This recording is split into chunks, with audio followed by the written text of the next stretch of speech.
that consistency is 100% the number one thing. Is you have to be consistent. You can't, when a slow year, you can't drop off your marketing spend. You can't drop off your marketing budget. You can't drop off an ISA or reduce your staff. The consistency 100% is the biggest factor to continuing, because we train every single day. And not only do we train on what we do and we run the brokerage the same exact way, is we cross train. It's repetitive, it's consistency, and it will eventually pay off. So when you have your oh crap moments, you know how to react and you're not trying to reinvent the wheel there.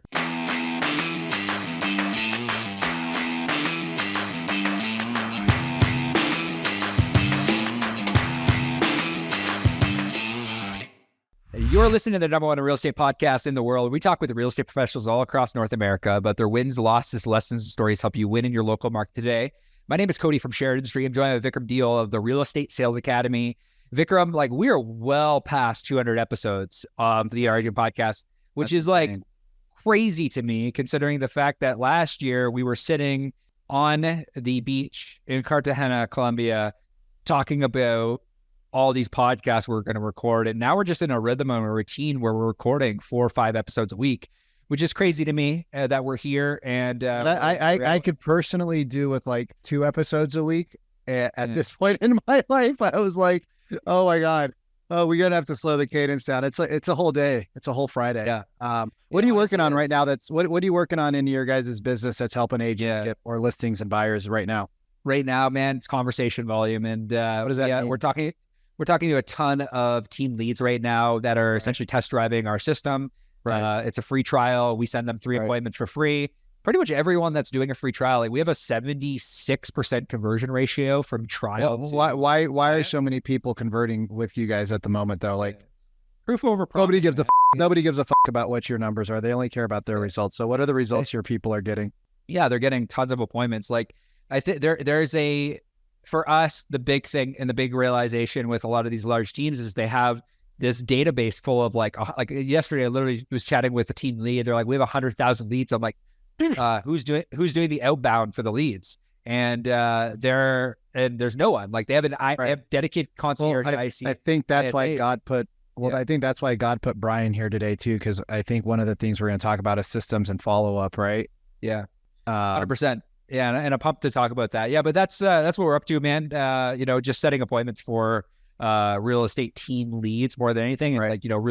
really trying to hone in and really try to work their large database. But what about you? What are you working on right now? I actually posted about this the other day, so you can chat about it now. Yeah, no, we are doing proof over promise, right? So same concept. We're doing a 3 live coaching session trial for agents that are qualified. Unfortunately, not everybody will be qualified, but it's really I talked to so many agents that last year did 3, 4, 5 transactions a month, and they're down to half a deal a month, 0.7 deals a month. So we're just saying, hey, if you're at 0.7, 0.8 deals on average a month and you're making over 60 grand, because obviously if you can afford, if you have some credit cards and you can afford training, which you all need, maybe not everybody, 80% of us, we all need higher skills. We're doing 3 live coaching sessions, bro. Proof over promise, no bullshit. Come in, try us out, see if you like me. You might not like me. That's okay. But see what we're doing to help people get more listings, get more buyers, get the emotional aspect. Because here's the thing right now. And I don't know if we'll cover with Brian because he's more technical than, he's like you. But if people don't get an emotional reason why the buyer or the seller raised their hand or came to an open house, if you can't connect with them emotionally, right? It's why do you need a bigger home? Oh, well, we got another kid. Oh, well, that makes sense. Let's get you a bigger house. No, that's not going to make somebody pull a 7.5% interest rate when they think that it's going to go down to 3 in 16 months. So we have to understand what happens to little Johnny and Susie that are sharing a room, that are killing each other, and mom and dad are working on the kitchen table. Kids got milk bottles everywhere. There's no office. How is that impacting the prospect? So we're doing 3 live coaching sessions so that they can get a quick result, just learn one of these skills, whether it be overcoming an objection or it be simply learning how to talk to people in a way that isn't salesy, because no agent wants to be a salesperson, yet they all sound the same, which makes them salesy. Anyway, so that's what we're doing. If you guys want the trial for Cody, it's a dot. You guys edit this out, somebody, for love of God. If you guys want the trial for Cody. It's in the show notes below. And if you guys want my trial for, if you need to have somebody convert your leads, you're converting. You sent 11 transfers to one of my friends up in Seattle for my 4,000 aged leads last month. So the shit works. And if you guys just want to learn how to sell better, I got the trial link below, and it'll take you through the funnel. With that being said, you want to introduce Brian, because I want to get into shipping ammunition across the world on a sinking bomb, or no, a floating bomb. We have Brian Tague with us here out of San Diego. He's with Real Brokers, and with a really large team that is doing a ton of transactions in the San Diego area in a market that is like let's call a spade in a market that's down across the board. They're still able to, with their systems and processes, able to produce at a high level. And I'm really excited to talk about operations. I'm really excited for us to really dig into the mind of an operator that will really help us understand what it takes, even as a small team, in order to produce if we want to go to, if we're at a deal or 2 deals a month and we want to go to 4, really excited to chat about that today. Brian, why don't you give us like a high level Cold Notes version of how you got into the real estate space, what you're doing right now, and just give us kind of like the 60-second version of how you got to here today. Perfect. Hey, thank you guys for having me. You guys are amazing, obviously huge followers, and it's awesome to be part of this. So thank you for having me on the podcast. Brian, we are not as cool as you. We have not been in a floating bomb shipping ammunition across the world. We're humbled that you don't send a bomb to us and explode our houses right now. So that is what we are excited about. All right. Well, thank you for having me. Yes, I did drive ships around the world for basically 9 years. I've got a captain's license, unlimited tonnage. That was my specialty. So bringing cargo, bringing around the world to support the military, obviously was a huge first starter for me. And I have been able to transition some of the contingencies, the operations, the checklist planning to how you can successfully keep that ship afloat without blowing up. We are literally on they say you see the flash, you never hear the boom. So we try to keep that ship afloat and successful. So transfer that into real estate, joined Emma Lefkowitz as a business partner here. And we do anywhere from 150 to 200 transactions per year. With all different, we've structured our team differently, and we're still powering through this wonky year that we've had here in real estate. Would you say wonky year in real estate? I think that a lot of people resonate with that, because I think that at the end of 2022, we faced obviously a downturn in the market, and in 2023, it's been weird. Some people have said the beginning of 23 was the weirdest year that they've had in real estate, and things are starting to pick up. Me and Vikram literally had a conversation about this agent who sold 0 homes this entire year and then did 16 million in transactions in August. Well, let's just, she's in a very high price. It's not like you did 300 transactions. Her average clientele is somewhere between 2.5 to the high side, 8.5 million. So 16 million is like, for her, it was 4.5 deals that all came together in August. Yeah. But it's 0 to 4 deals in 1 month, which is crazy. And I was trying to make a point here, Vikram. So thank you. Sorry, brother. Sorry.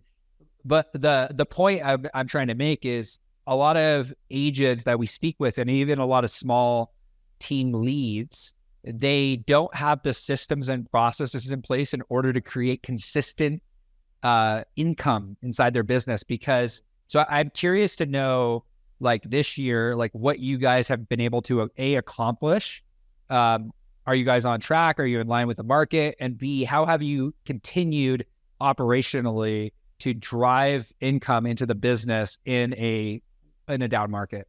Yeah. So I think the biggest thing that we continue to do that's been successful for us, and we see other agents maybe pivoting a little bit differently, it's that consistency is 100% the number one thing. Is you have to be consistent. You can't, when a slow year, you can't drop off your marketing spend. You can't drop off your marketing budget. You can't drop off an ISA or reduce your staff. The consistency 100% is probably the biggest factor to continuing, because this industry rises, ebbs and flows. I'll keep tying it to shipping. It ebbs and flows with the tide. And that's the biggest thing, is just having that consistency there, continuing to make your calls, continuing to be top of mind and talk to people and just be available and make those connections. But as an operator, like, because, I want to talk to you from an operations perspective, and as a partner in the business, how does one know if the ship is sinking?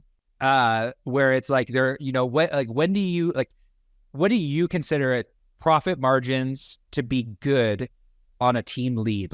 Are there certain profit margins you guys are looking for as a team to operate the P&L? And obviously you guys have seen different variations of your business.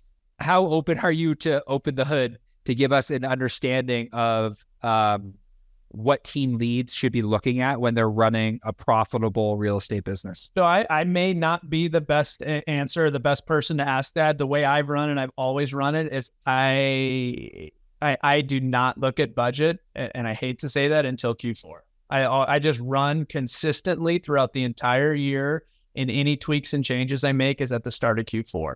I'll go back and do an audit on the books, audit on our credit cards, audit on our lead gen, and I track everything. Everything's a metric and a number, so I know where the leads come from. I know how they came from. I know how long it may have taken to convert, where they came, on those numbers, and then I'll trim the fat and I'll reinvent, because every time you make a change when you're doing volume, you have to, every time you go to a new product or a new system or a new shiny company or a new whatever, you have to change your systems and your checklist to accommodate. So I do all of those changes in theory in Q4, because that's when, again, in theory, we're the slowest.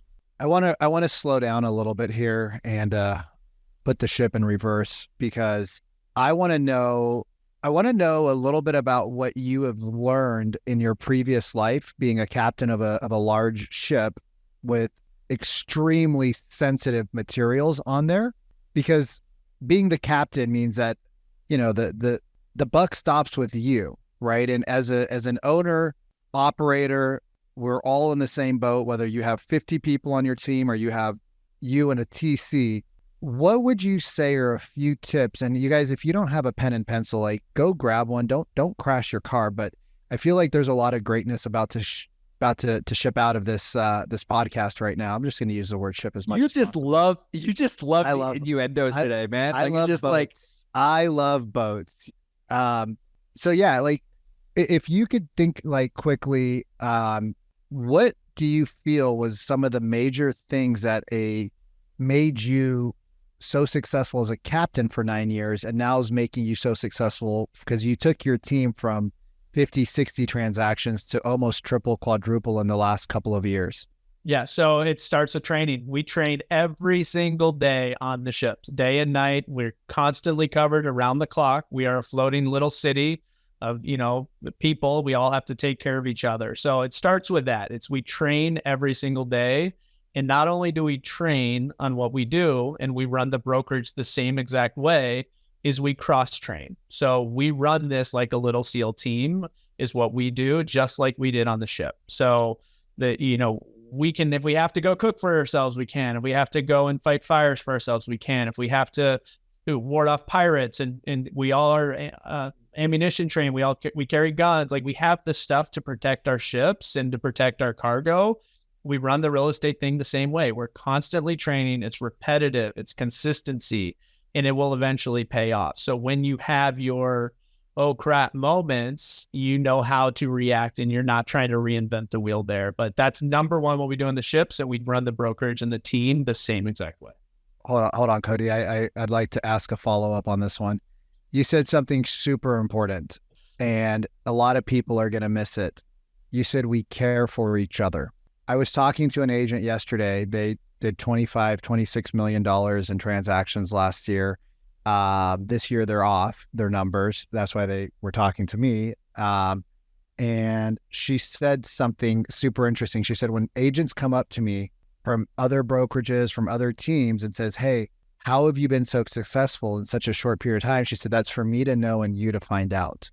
And I was just flabbergasted at the answer, because one, you can give it all away for free and people won't listen, but how have you taken, and I think it's so, I am so glad you said that. How have you taken the care for each other, bring it into the team, and how have you taken that to humanizing the other end of the prospect, so your agents aren't treating them sorry, Cody, I didn't mean to cut you off, but aren't treating them like a lead, but actually treating them like another, like your mom or your sister or your brother or your cousin?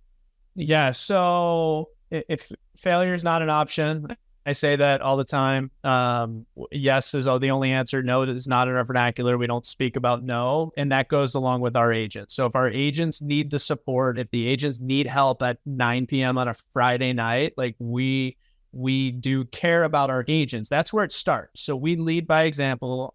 We want to care for those agents, be available, constantly helping through any sort of problem. So it starts with the training, but then it has the availability. If a fire breaks out on a ship, we're all going to report and put out that fire.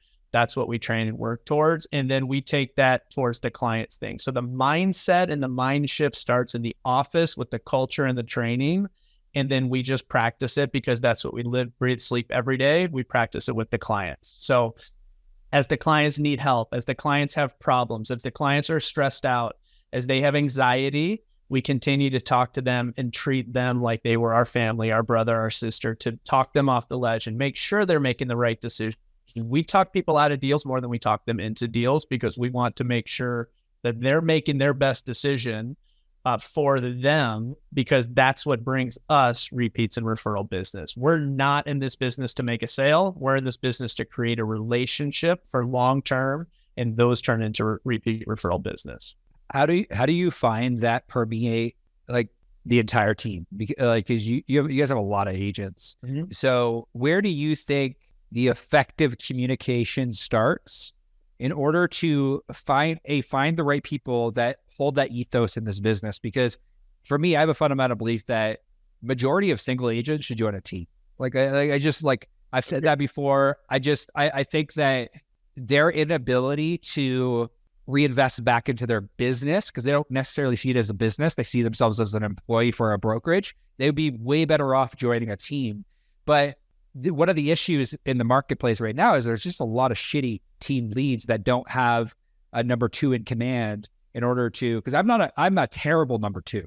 I would be an awful number two. And that's why I have an amazing operator that's able to coach, that's able to understand, that's able to seek to understand. But like, how do you, as a operator in the business, how does that ethos permeate the entire team? Like, is there something that you do in order to find those right people that hold those same core values and that same belief? So we run a 30, 60, 90 program. So it's our dating phase. So as we bring on either it's admin or management, middle management, admin, or even the agents, we run everybody through a 30, 60, 90 crawl, walk, run phase, just to make sure they are the right culture fit before that we identify them with responsibilities. So and then speaking to the number two, just like on a ship, we have the chain of command. You have the captain. What happens if something happens to him? You have the chief mate.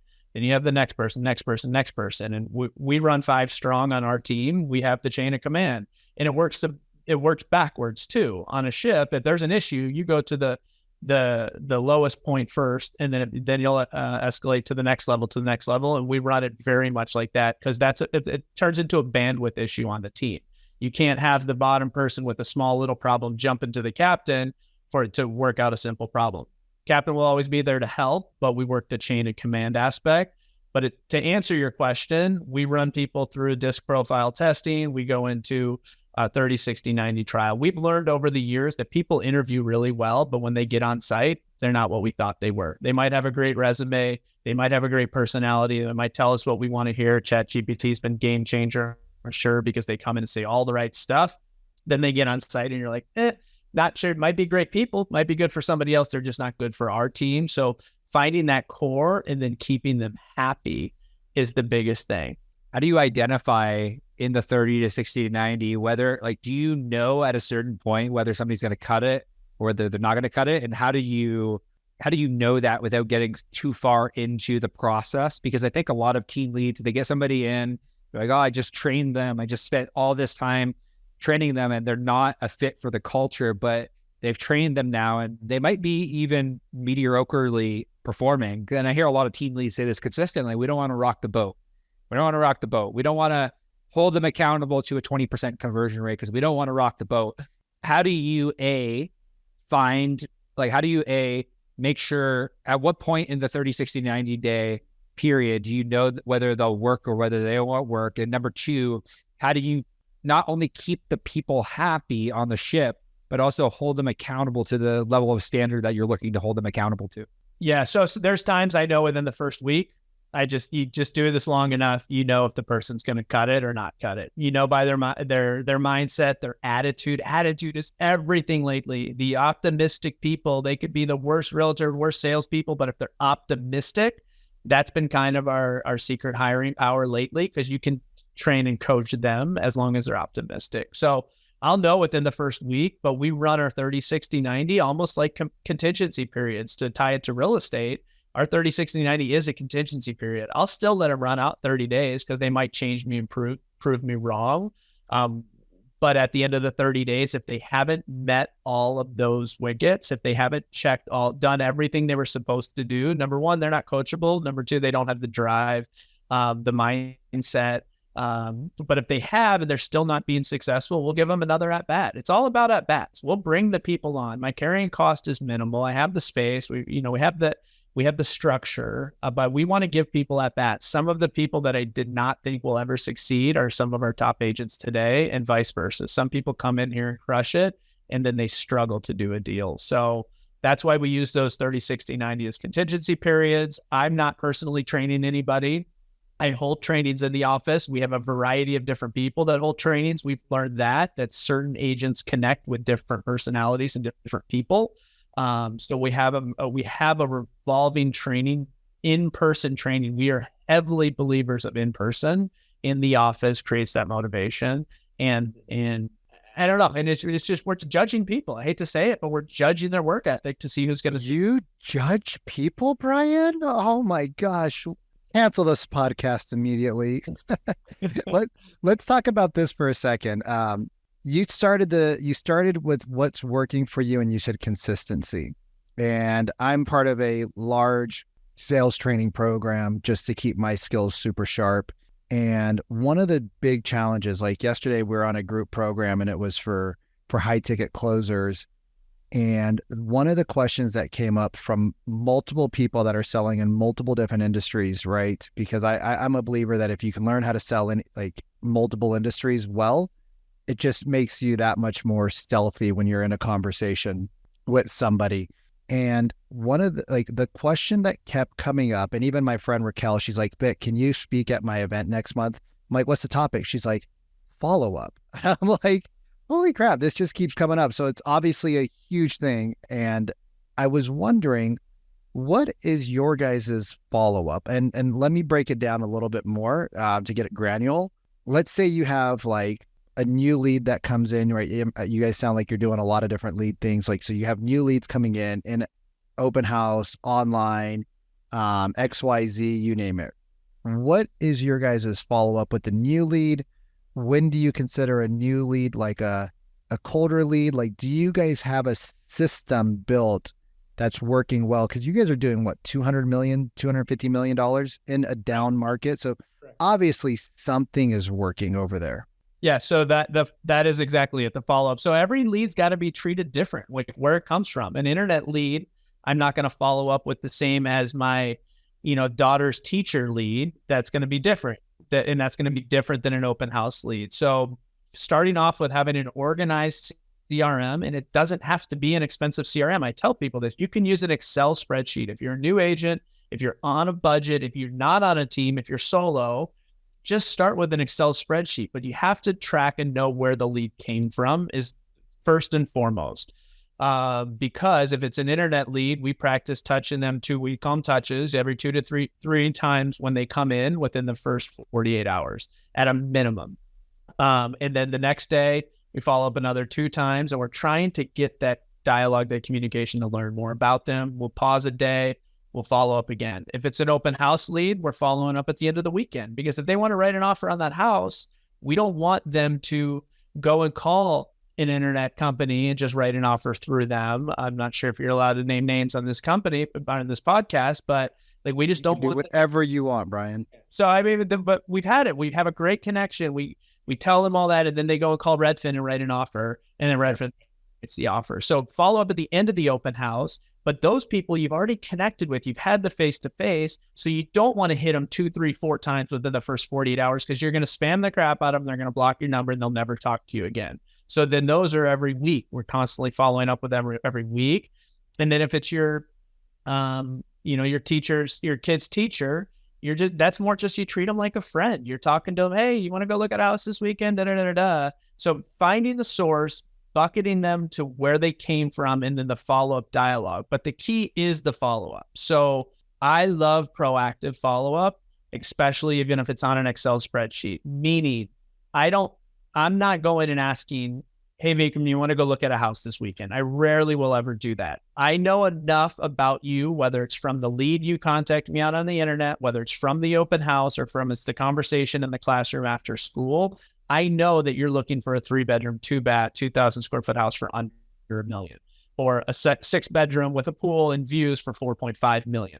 So then I go out and source that zip code where I met you at the open house or where the lead came from. And I go and I pick the best 1 or 2 houses in that market. If I can find an off-market house, that's even better because people want what they can't have. And then that's the one touch where I'll say, hey, Cody, I have 3-bedroom, 2-bath. I can show you it fits all your needs. It might not be perfect, but are you available on Saturday? I would love to show it to you to get your opinion on it. And I'm proactively finding them a house rather than setting them up on a drip or on an IDX search or something like that, because that they'll see the house and they'll call the Redfin agent. Like, go proactively. And I do everything on text. I'm a text-based business. That's what I believe in is text. And we can talk about that follow up in a second too, if you guys want. We'll segue into that. Yeah. So let's just segue right into it now, because I am super curious.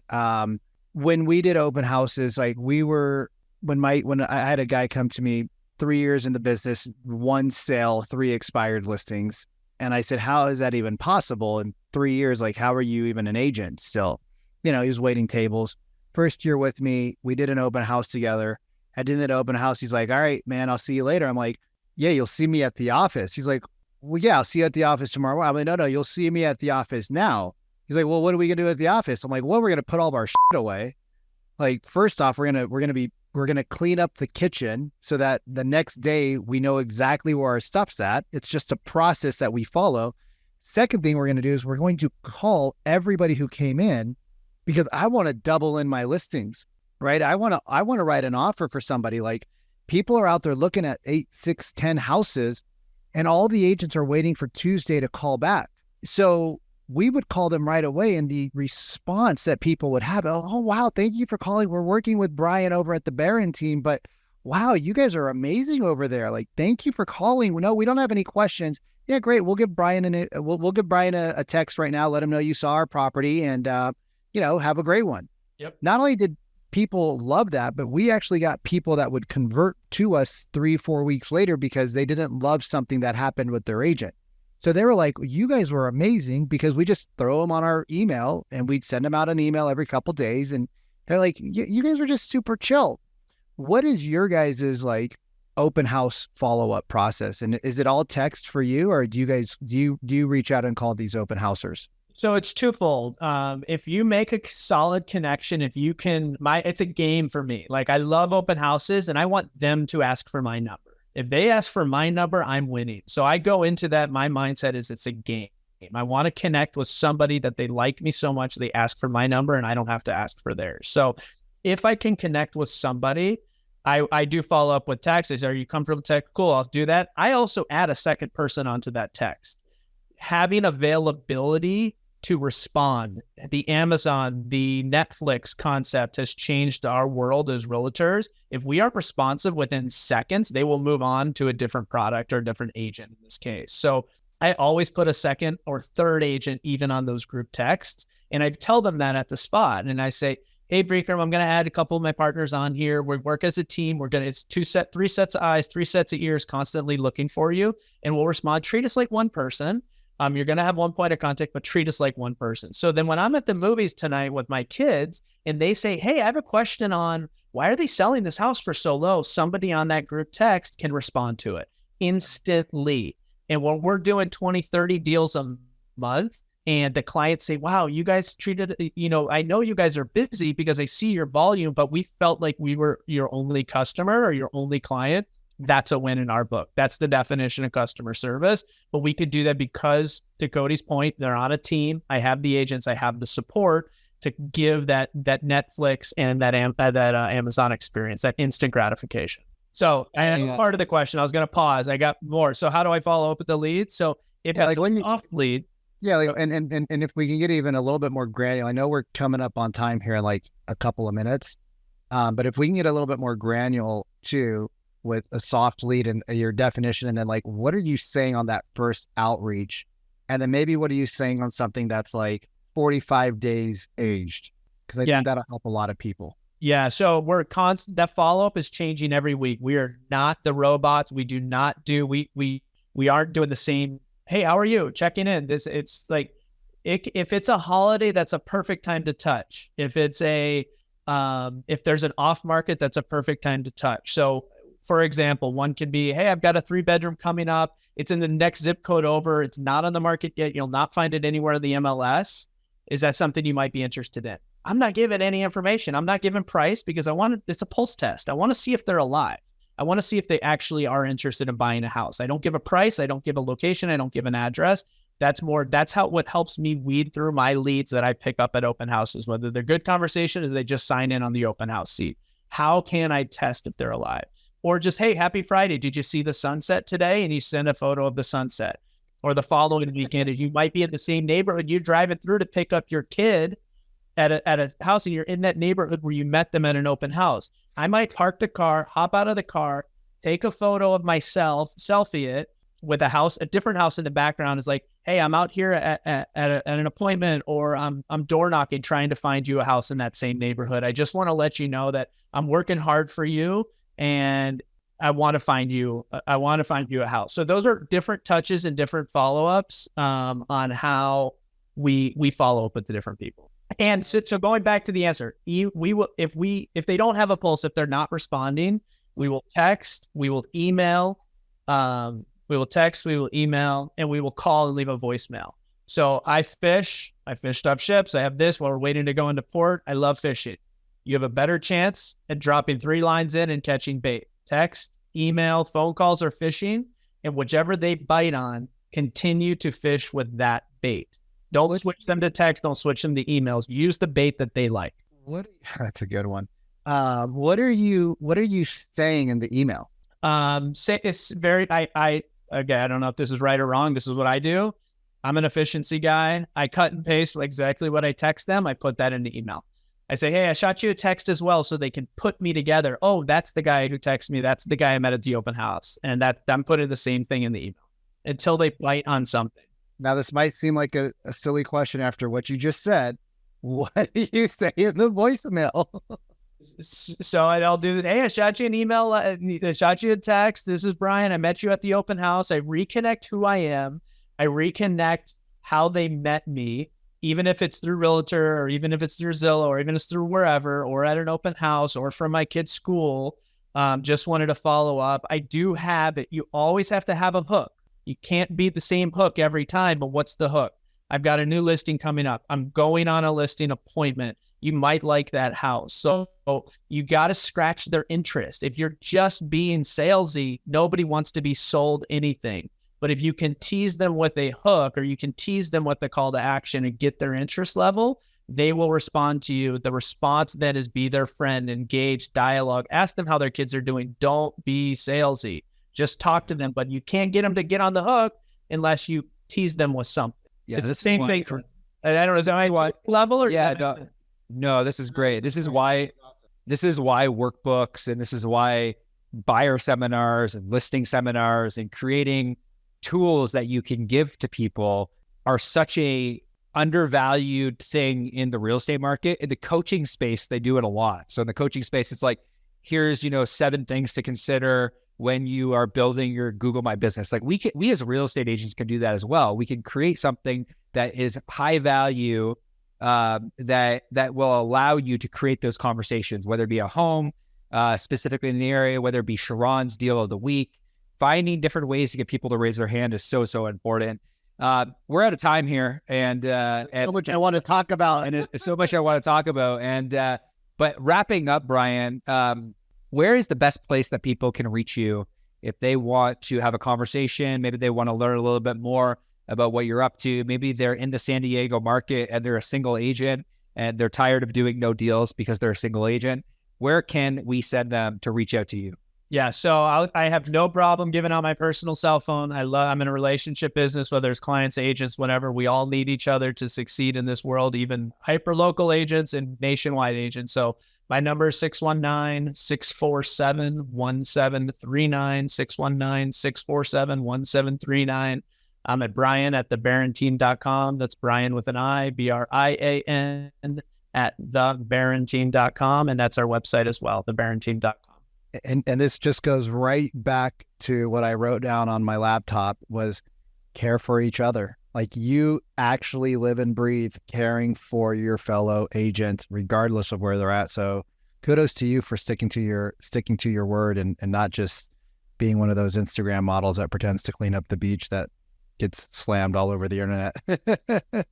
Thank you guys for having me. This is awesome. Love the ship connections because it is so much tied to my first career, the systems, the checklist. I love your analogy of cleaning up the kitchen.